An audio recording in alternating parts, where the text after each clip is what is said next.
Ministri i Drejtësisë ja hodhi opozitës fajin për vrasjen e gjyqtarit Astrid Kalaja.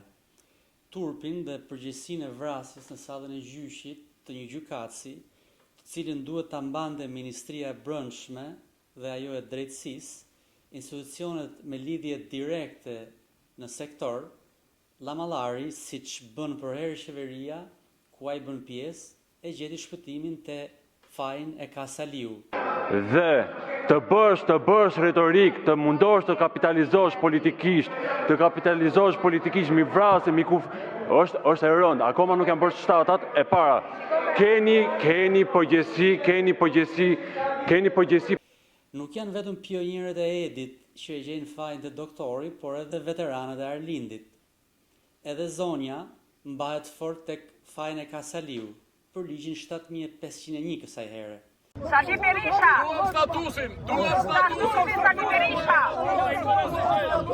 Ligji statusin!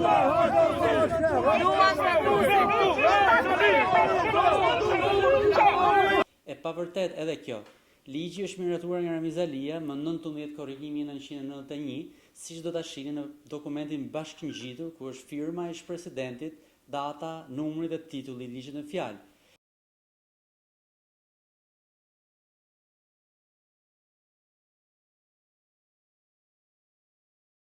Ministrit i kuptohen emocionet e rishtarit dhe zonjës të mosh i kuptohet nostalgjia për kolektivizimin dhe pronën e përbashkët socialiste. Por fakti është se përgjegjës për vrasjet nuk mund mbahet partia që është në opozit, dhe aq më pak për ligjin e pronave të vitit 1991. Për faktin e thjeshtë se si sot, si atëherë, ka qenë në pushtet partia tyre, sot socialiste, atëherë punës.